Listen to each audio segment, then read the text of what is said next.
Hi everyone, नमस्कार, सलाम, सत श्री अकाल। Welcome back to Deep's all in one channel. आशा करती हूँ कि आप सब लोग बिल्कुल ठीक ठाक होंगे। और वीकडे है, बहुत बिजी मॉर्निंग रही है क्योंकि आज है मेरा हॉस्पिटल अपॉइंटमेंट और वहाँ पे ना पार्किंग नहीं मिलती है, बहुत बिजी होती है वहाँ की पार्किंग। तो हम टाइम लेके चल रहे हैं। अभी 1 घंटा है मेरे अपॉइंटमेंट में, बट 20 मिनट्स यहाँ से ड्राइव भी है हॉस्पिटल की और उसके बाद फिर पार्किंग ढूंढना। और ईवी का है आज आफ्टरनून सेशन। ये एक्चुअली अपॉइंटमेंट ना मेरा नेक्स्ट वीक था, बट कोई स्लॉट अवेलेबल हुआ होगा तो उन्होंने जो है ये पहले कर दिया मेरा।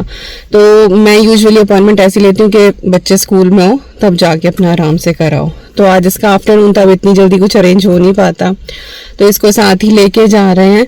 बाकी स्कूल फ़ोन कर दिया है कि अगर थोड़ा बहुत हम लेट हो गए तो देखते हैं जैसे जैसे भी होता है। अभी तो स्टार्ट करते हैं अपनी जर्नी, और किस चीज़ का अपॉइंटमेंट है वो सब मैं बाद में बताती हूँ। पहले पहुँचते हैं, करके आते हैं अपॉइंटमेंट और फिर आपसे मिलती हूँ।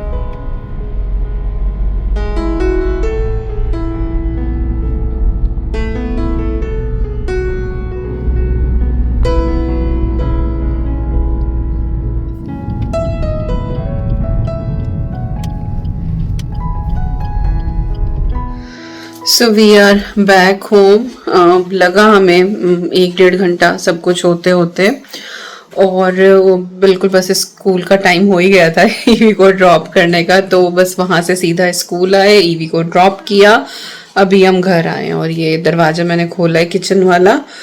इसकी आपको आवाज़ आ रही है क्योंकि आज ना तूफान है बाहर, दिख रहा है। क्लाउडी सा वेदर है, बट वो सफोकेशन वाला नहीं है। आज गर्मी में काफ़ी राहत है, अदरवाइज गर्मी बहुत ज़्यादा हो रही थी। तो खाना मैंने सुबह ही बना दिया था। लाइक आज मैंने सब्जी नहीं बनाई, आज सिर्फ मैंने दाल बना दी थी, रोटी सेक के रख दी थी, और फिर यही था कि जब आएंगे तो रायता बना लूँगी और राइस बना लूँगी। तो अभी आके मैंने राइस भिगाए हैं और साहब ने मैंगो कट किया था, तो अभी हमने आम खाया है।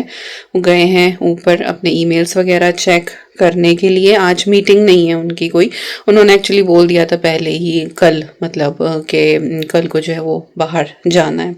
तो आज दिन में भी फिर लाइक सुबह के टाइम तो थी नहीं उनकी कोई मीटिंग, अब जो है वो शाम की भी कोई मीटिंग नहीं है। But now what we are thinking कि हम जा रहे हैं कॉस्को। एक्चुअली विकास को जाना है कॉस्को, इनको कल जाना है कैम्ब्रिज, तो फ्यूल रिफिल कराना है। मैं कहा चलो मैं भी चलती हूँ, कॉस्को का चक्कर लगा लूँगी। बच्चों के साथ तो जाते ही हैं, पर वो तसल्ली से सारी चीज़ देखो ना। क्या चलो मेरी भी आउटिंग सी हो ही जाएगी।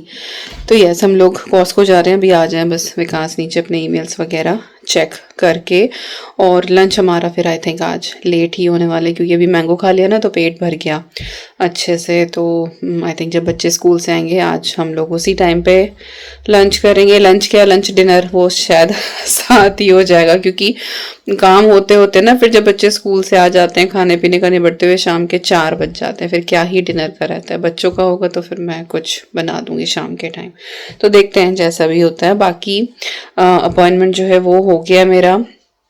यहाँ पे ना अपॉइंटमेंट्स मिलना थोड़ी सी ना, मतलब बहुत टाइम के बाद आपको अपॉइंटमेंट्स मिलते हैं, लेकिन जब एक बार आपकी हॉस्पिटल में एंट्री हो जाती है ना किसी भी उससे, फिर वो हेड टू टो वो सब कुछ ही चेक करते हैं आपका। मैं दिसंबर में बीमार हुई थी, कहने को मुझे सिर्फ इन्फ्लुएंजा हुआ था उस टाइम पे, फ्लू हुआ था एक टाइप का, बट क्योंकि बीपी उस टाइम पे हाई हो गया था मेरा। जब ईवी हुई थी ना तब मुझे हाई बीपी की प्रॉब्लम हुई थी, ना तो प्रेगनेंसी में थी, कुछ नहीं था, बस वो डिलीवरी के टाइम पे ही हुआ था। उसके बाद से अगर मुझे कुछ भी होता है ना, जैसे फीवर भी हो गया, नजला जुकाम भी हो गया, तो बीपी भाई साहब सबसे पहले आके खड़े हो जाते हैं, सबसे पहले हाई हो जाता है। तो यस, तब भी बीपी काफी हाई था। तो धीरे धीरे करके ना वो मेरे सारे ही फंक्शंस चेक कर रहे हैं। जैसे आज वो किडनी डिपार्टमेंट में मेरा अपॉइंटमेंट था, तो एक तो ये दिख रहा होगा ब्लड टेस्ट, यूरिन टेस्ट और ईसीजी करते हैं फिर, और किडनी स्कैन, ये सारी चीज़ें जो है वो आज डन हुई हैं। रिपोर्ट्स जो हैं वो फिर जीपी के पास जाएंगे, फिर जीपी हमें बताएंगे।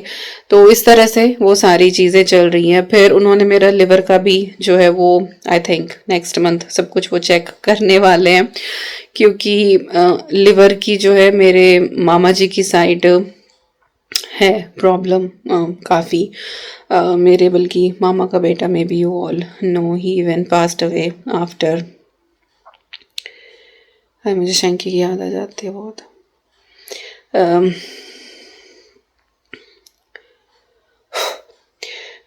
उसका बल्कि ट्रांसप्लांट भी हुआ था लिवर का, बट ही कुडंट सर्वाइव। तो यस, तो वो मेरा लिवर वगैरह का भी वो हिस्ट्री वगैरह पूछते हैं ना, तो फिर कुछ ऐसा होता है तो फिर मैंने उनको बता दिया था, तो वो लिवर का भी सारा मेरा चेक कर रहे हैं। कहने को कुछ नहीं है बट चेकअप्स सारे हो रहे हैं। कहने को तो सिर्फ एक थायराइड है मुझे। बीपी भी यूजुअली जो है वो ऐसा नहीं कि हमेशा मेरा हाई रहता है, बीपी भी सेटल डाउन है, डाइट सब कुछ ठीक है, वेट मेरा कंट्रोल में है। लाइक मैं ओवरवेट हूँ, ओवरवेट वाली लाइन पे हूँ मैं। इससे ज़्यादा हुआ तो फिर प्रॉब्लम होगी, बट हाँ वो बिल्कुल अगर मेरा कुछ 4 किलो भी अगर वेट कम हो जाता है तो फिर मैं नॉर्मल अपने जितनी मेरी हाइट के हिसाब से मेरा वेट है वो उस सेक्शन में रहेगा। बट हाँ अभी जो है मैं वो बिल्कुल ओवर वेट वाली बॉर्डर लाइन पे हूँ।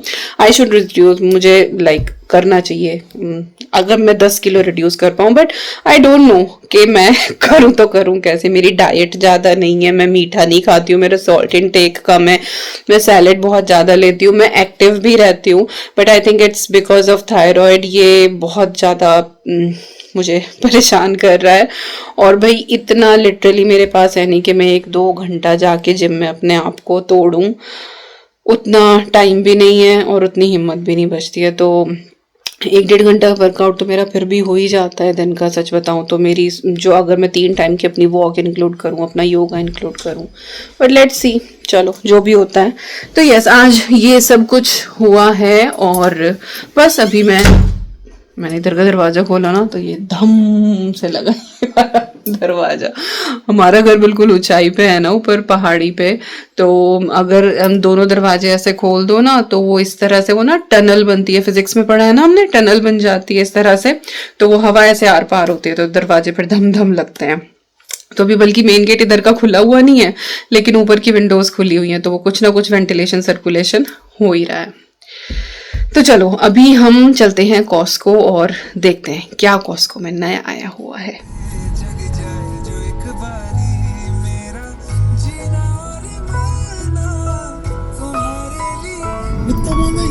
And it's just the beautiful sounds that you need for a nice summer's evening.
तो चलो फटाफट आपको दिखा देती हूँ कि कॉस्को से क्या लेकर आए हैं। एक्चुअली टाइम हो ही गया था हमको निकलते निकलते, लाइक लेट बच्चों के पिक करने का टाइम। और आज जब कॉस्को से निकल रहे थे ना तो इतनी ज़्यादा भीड़ नहीं थी उनके कैफ़े में। देन वी सेड कि चलो बच्चों के लिए पिज़्ज़ा ले लेते हैं। वैसे तो यू ऑल नो कि हम लोग बाहर कहीं ऐसा खाना खाने जाते नहीं हैं, ना बाहर से ऐसे मंगवाते हैं, प्रेफर नहीं करते हैं। बट ये है कि कभी कभार बच्चों को ऐसी ट्रीट करवा देनी चाहिए, मन करता है उनका। तो हमने फिर वहाँ से पिज़्ज़ा ले लिया था, वो काफ़ी बड़ा फैमिली साइज़ होता है 18 इंच वाला। तो फिर लंच में वही हो गया आने के बाद, बट काफ़ी लेट हो गया था।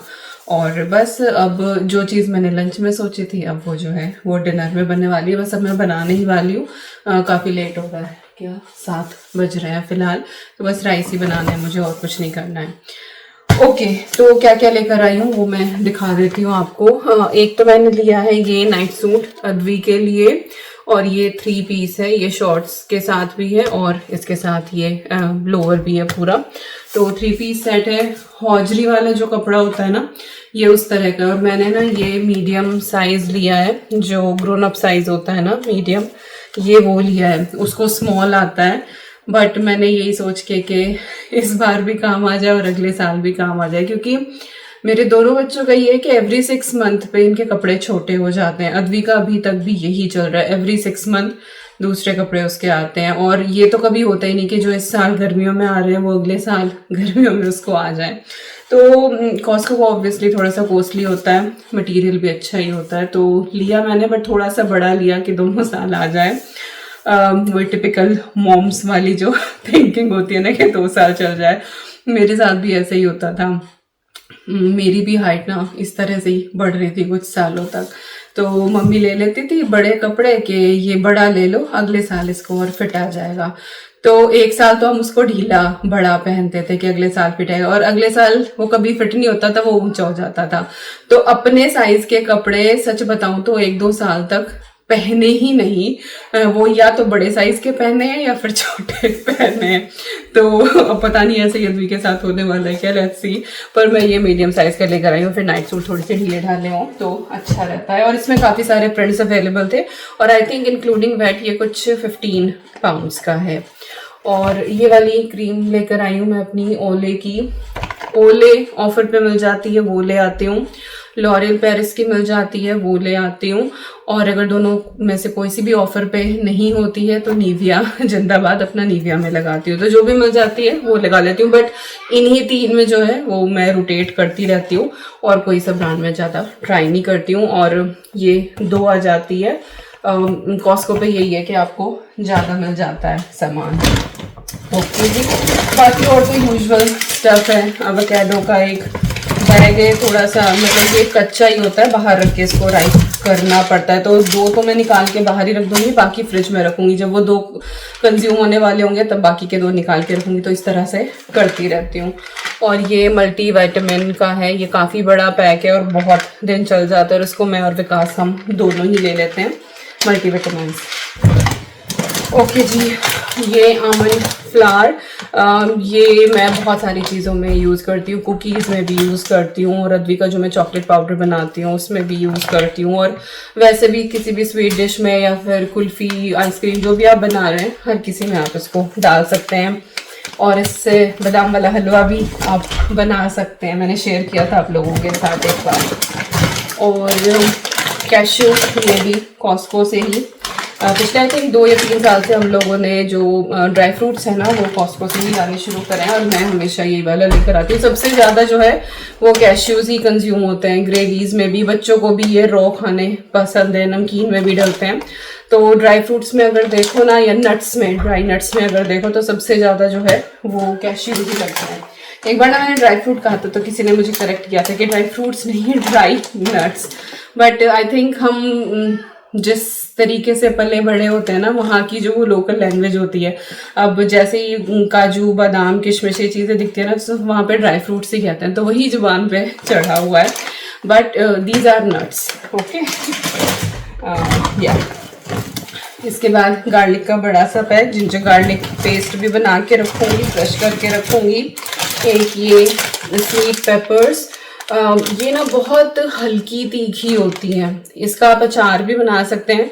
मुझे ये एज इट इज़ सैलड में पसंद है, जैसे कभी मैं शाम को सैलड बना लेती हूँ छोले वाली, तो उसमें डाल लो, या वैसे भी सारी सब्जियां मिक्स करके आप बनाओ ना, क्यूकम्बर और रेडिश डाल लो, ये डाल लो बिना प्याज के। प्याज मुझे बहुत ज़्यादा पसंद नहीं है, बट हाँ ये सैलड के लिए बिल्कुल सही है। स्वीट पेपर के नाम से आती है, बट ये स्वीट नहीं होती हैं, जो यूजुअल पेपर होती है उनसे ये कम तीखी होती है, शायद इसीलिए इसको स्वीट पेपर बोलते हैं। और जी साथ में हमारा एवरग्रीन जिंजर का पैकेट, काफ़ी तीखा सा होता है, ये ड्राई रहता है अच्छा खासा, और थोड़ा सा भी डालो ना चाय में तो काम कर देता है। तो बस यही सारी चीज़ें हम लेकर आए हैं, और तो कुछ नहीं। बट ये सारा सामान भी हमारा आई थिंक 90 पाउंड्स का बिल था। हमेशा यही होता है, जैसे ही आप कॉस्को में रखोगे ना पैर, जैसे 100 पाउंड का बिल बन गया आपका, तो ये 89 पाउंड्स का तो हमारा ये सामान था और 10 पाउंड्स का जो है वो पिज्जा था, तो गए 100 पाउंड। कुछ भी करो 100 पाउंड्स का बिल आता ही आता है। तो कितने सामान है ये, 4-5 ही सामान है पर बस उनमें जो है वो इतना लग ही जाता है। बट वही है कि बड़ी पैकेजिंग होती है, काफ़ी दिन तक चलते हैं। अब मैं जो है ये सामान लगाती हूँ और यस आगे का देखते हैं कैसे करते हैं। इट इज़ नेक्स्ट डे और अभी यहाँ पे मैं लंच की तैयारी कर रही हूँ। तैयारी के साथ साथ आपको ईवी की हेल्थ अपडेट भी दे देती हूँ। ये वीडियो एक्चुअली ईवी के बीमार होने से काफ़ी पहले की है। मैं अपने 1-2 हफ्ते के प्रोजेक्ट्स रेडी रखती हूँ, बट फिर भी कई बार होता है कि मैं टाइमली व्लॉग डिलीवर नहीं कर पाती हूँ क्योंकि कुछ ना कुछ उलझन आ ही जाती है। बट खैर ईवी जो है वो पहले से काफ़ी बेहतर है। पिछले 2 दिन से उसको फीवर भी नहीं आया है, टच वुड, और एंटीबायोटिक्स उसकी चल रही है। 10 डेज़ का उसका कोर्स है, सो होपफुली जब कोर्स डन हो जाएगा तो वो काफ़ी इम्यून हो जाएगी। थ्रोट इन्फेक्शन हल्का सा है, उसके लिए स्प्रे दिया हुआ है। आज सुबह ही हम उसके रिपीट चेकअप के लिए गए थे and doctor said she is recovering quite well. Appetite अभी भी उसकी काफ़ी कम है, बट वही है कि वो धीरे धीरे ही आएगी। और लिक्विड वो काफ़ी ले रही है, तो डॉक्टर ने कहा उतना इनफ है, पानी पीती रहे, जूस पीती रहे, शुगर उसकी डाउन नहीं होनी चाहिए। तो वो टच वुड सारी चीज़ें ठीक चल ही रही हैं क्योंकि उन्होंने उसका फिर ग्लूकोज टेस्ट भी किया था।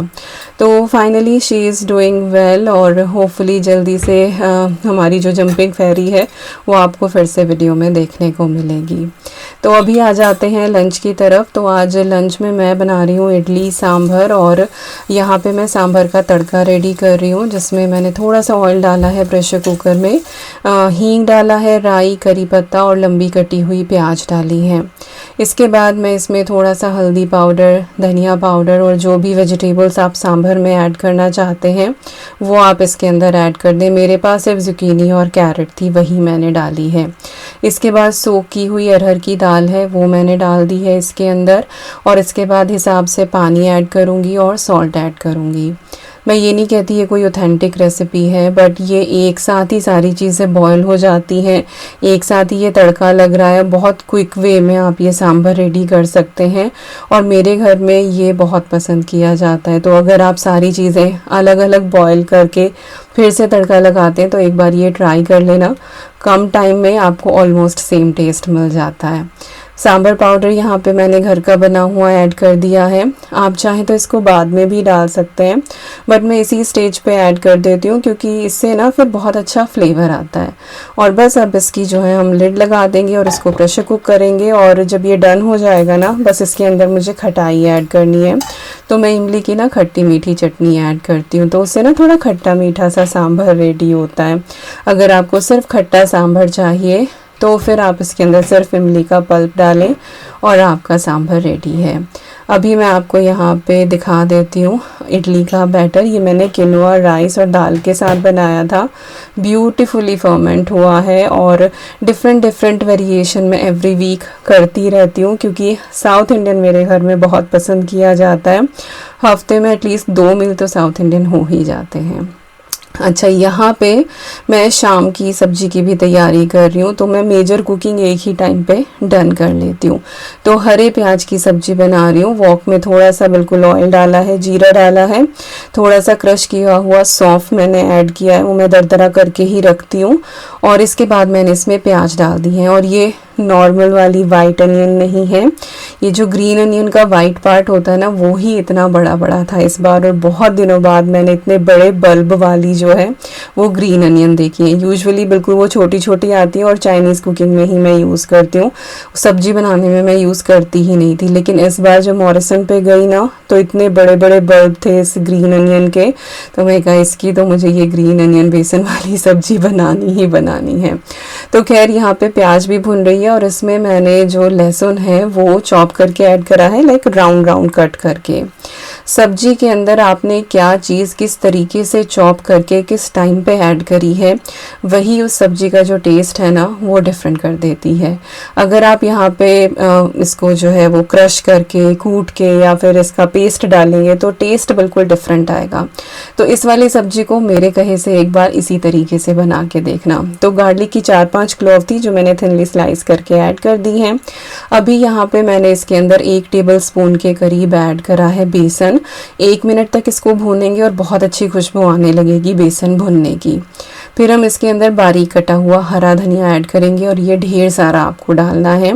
मैंने थोड़ी क्वांटिटी कम ली है क्योंकि ये गार्डन का फ्रेश धनिया है और इसलिए ना थोड़ा सा ही डालो तो टेस्ट और खुशबू दोनों ही बहुत बढ़िया आती है। बेसिक रूटीन के मसाले हल्दी धनिया मिर्ची, साथ में थोड़ा सा गरम मसाला, थोड़ा सा अमचूर पाउडर और साथ में सॉल्ट टेस्ट के हिसाब से, सारे मसाले हम एक साथ इसके अंदर ऐड कर देंगे। फ्लेम को जो है बिल्कुल लो टू मीडियम कर लें और उसके बाद इन सारी चीज़ों को आप मिक्स करें।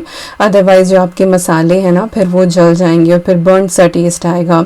तो हीट का आपको जो है वो ध्यान रखना है। अब इसके अंदर जो ग्रीन अनियन का ग्रीन वाला पार्ट होता है वो भी राउंडल्स में फाइनली ही चॉप किया था, वो मैंने ऐड कर दिया है। अब डिपेंड करता है आपके ऊपर कि आपको ये किस तरीके की सब्ज़ी बनानी है। अगर आपको बिल्कुल ऐसी ही करारी सी भुजिया चाहिए तो आप इसको बस थोड़ा सा ये जो ग्रीन पार्ट है इसको पका लें एंड इट इज़ डन। ये बहुत अच्छी एक साइड डिश तैयार हो जाती है। इवन दो आप इसको पराठे के अंदर भी भर सकते हैं, सैंडविच के अंदर भी। लेकिन अगर आपको मेरी तरह लटपटी सी सब्ज़ी पसंद आती है तो आप 1 कप के करीब इसके अंदर पानी ऐड कर दें। अब क्योंकि इसके अंदर बेसन है तो ये एकदम से थिक हो जाएगी और इतनी फ्लेवरफुल ये सब्ज़ी तैयार होती है ना कि जब तक आप एक बार ट्राई नहीं करोगे ना आपको पता ही नहीं लगेगा। और मुझे लगता है काफ़ी साल से मैंने ये रेसिपी आपके साथ शेयर नहीं करी है। पहले की है आई थिंक पुराने घर में, इस घर में आने के बाद ये मैंने शेयर नहीं करी है। तो खैर आपके लिए भी एक रिमाइंडर, और मुझे जब इतनी अच्छी ग्रीन अनियन दिखाई दी तो बस। अच्छा, अगर आपके यहाँ बिल्कुल बारीक वाली ग्रीन अनियन मिलती है ना तो आप एक सफ़ेद प्याज इस तरह से लंबी लंबी कट करके इसके अंदर ऐड कर लें तो ऑलमोस्ट यही टेक्सचर और आपको टेस्ट मिल जाएगा। और बस थोड़ा सा ही इसको पकाया है। ज़्यादा ऑयल आप सब्जी में डालते हैं तो वो किनारों से छूटने लगता है, बट यहाँ पे ये हमारी डन हो गई है। और आप इसको ट्राई ज़रूर करना, पूरी पराठे इवन चावल के साथ चूर के भी ये बहुत अच्छी लगती है। और ये लंच वाली क्लिप मैंने यहाँ ऐड कर दी है। सांभर रेडी है, इसमें टैमरिंड का जो पल्प था, नॉट पल्प, चटनी, वो मैंने डाल दी थी। इडली भी डन है और साथ में हमारी कोकोनट चटनी। सब्जी भी बन गई है और सांभर में भी एक विसिल आ गई थी। 2-1 मिनट मैंने सिम पे रखा, फिर एक विसिल लगा के बंद कर दिया है। So both work done. और इडली मैं तभी बनाऊंगी जब लंच का टाइम होगा, तभी स्टीम करूंगी। और ये है ढेर सारा धनिया जो मैं गार्डन से सुबह तोड़ के लेके आई हूँ। और ना इतना ऊंचा ऊंचा हो गया था ना, ये इतनी बड़ी बड़ी इसकी स्टेम्स हैं। तो ना धनिया की स्टेम्स की ना एक चटनी बनती है, बट ये मुझे थोड़ी सी हार्ड लग रही है, इतनी टेंडर नहीं है ये। तो मुझे समझ नहीं आ रहा कि मैं बनाऊँ वो चटनी इसकी या ना बनाऊँ, समझ नहीं आ रहा। कहीं ऐसा ना हो कि फूस फूस सा आ जाए इसके अंदर, तुनके से आ जाते हैं ना, तो कहीं वो ना हो जाए। तुनके, ये मैं वेस्ट यूपी निकला है मेरे अंदर से, ये तिनके, ओके।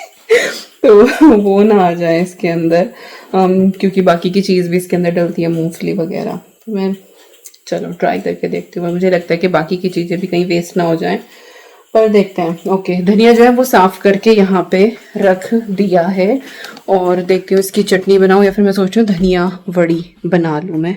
1 मिनट, कैमरा ना यहाँ पे मैं सेट करती हूँ, फिर बात करती हूँ बैठ के। अब ठीक है, हाथ में लिए लिए बात करो ना तो फिर वो हाथ दर्द करने लगता है। और रात मुझे मेरी स्मार्ट वॉच जो थी वो चार्ज करनी याद नहीं रही, तो उसे अब लगाया हुआ है, तो आज पहनी हुई नहीं है। तो आज की कोई ट्रैकिंग नहीं है, कितने स्टेप्स हुए, क्या हुआ है। ओके जी, तो यस, ये चिट चैट वाला रैंडम सा व्लॉग हमारा कल से चलता आ रहा है। और हाँ, विकास का आज कैम्ब्रिज जाने का जो प्लान था वो आज पोस्टपोन हो गया, क्योंकि आज ना वहाँ पे एक एपरेटस की डिलीवरी होने वाली थी, तो विकास का वहाँ रहना ज़रूरी था। बट कुछ हुआ है जो वो आज डिलीवर, लाइक कल शाम ही आ गया था ईमेल कि वो आज डिलीवर नहीं होगा, वो कल होगा। तो वो कल जाएंगे। तो yes, he is at home. और ये वाला जो टॉप था ना मेरा, ये मैंने पहना था, मैंने आपके साथ एक क्लोथिंग हॉल शेयर करा था फ्रॉम हलारा। पता नहीं आप में से कितने लोगों ने देखा है, नहीं देखा है, क्योंकि सबके इंटरेस्ट ना अलग अलग होते हैं वीडियोस में। तो कुछ वीडियोस पे अच्छे व्यूज़ आ जाते हैं, कुछ पे नहीं आते हैं। बट वही है कि हर एक वीडियो बनने में मेहनत उतनी ही लगती है। वो भले ये क्लोथिंग हॉल हो या कोई शॉपिंग हॉल हो घर से रिलेटेड, या फिर नॉर्मल रूटीन व्लॉग हो, क्लीनिंग हो, मेकओवर हो, कुछ भी हो, हर वीडियो में उतनी ही मेहनत लगती है। बट चलो कोई बात नहीं, सबके इंटरेस्ट अलग अलग है। यस, लेकिन उसमें मुझे कमेंट बहुत सारे मिले कि सबको ये वाला टॉप बड़ा पसंद आया। तो ये टॉप काफ़ी पुराना है। आई थिंक मैंने शायद जिस साल मैंने चैनल शुरू किया था 2018 में, तभी मैंने लिया था शीन से। शीन नया नया फेमस हुआ था उस टाइम पे। पता नहीं मैंने दिखाया है नहीं दिखाया वीडियो में, आई एम नॉट श्योर, क्योंकि उस टाइम पे इतनी ज़्यादा कॉन्फिडेंट भी नहीं थी मैं, और सिर्फ रूटीन वीडियोज़ ही डालती थी। तो यस, ये काफ़ी पुराना है और मैं रोटेशन में कपड़े पहनती हूँ। अब जैसे ये है, ये समर में ही निकलता है, तो 1-2 बार पहन लिया इसी तरह से, या कहीं बाहर गए तो पहन लिया, तो इसीलिए आपको शायद ये कम देखने को मिलेगा। बाकी मेरे जितने भी कपड़े हैं ना, जो लोग बोलते हैं कि नए नए कपड़े पहन के आती है, मेरे कपड़े 15-15 साल पुराने भी हैं। साइज़ मेरा उतना ही है, मैं ऐसी ही हूँ। अद्वी के होने के बाद, लाइक अद्वी जब 1 साल की हुई थी तब मुझे थायराइड हुआ था, और उसके बाद से मेरा वेट जो था वो ठीक से बढ़ना शुरू हुआ था। उसके बाद बहुत कोशिशें करी, कभी डाउन चला जाता था, कभी अप, लेकिन हाँ, तब से मेरा वेट जो है वो बढ़ता रहा, और ऑलमोस्ट सेम ही है, 4-5 किलो का फ़र्क इधर उधर हो जाता है। That's it. तो यस, जितने भी कपड़े हैं मेरे ऑलमोस्ट पुराने। अगर मैं कुछ नया लेती हूँ, हाल तो मैं खरीदती नहीं हूँ अपने लिए कपड़े, क्योंकि जब से चैनल थोड़ा सा नोन हुआ है तो बहुत सारे ब्रांड्स जो हैं वो भेज देते हैं, उसमें इंडियन वेयर हो या वेस्टर्न वेयर हो, तो मेरा तो उसी में काम चल जाता है, टू बी ऑनेस्ट। कभी कोई एक आधा नाइट सूट वगैरह मैं खरीद लेती हूँ, तो जब भी मैं लेती हूँ वो फिर मैं आपके साथ शेयर कर ही देती हूँ। तो ऐसा नहीं है कि मेरी वार्डरोब कुछ जो है वो हर कुछ महीने पे नई हो जाती है, उसमें कुछ नए कपड़े ऐड हो जाते हैं।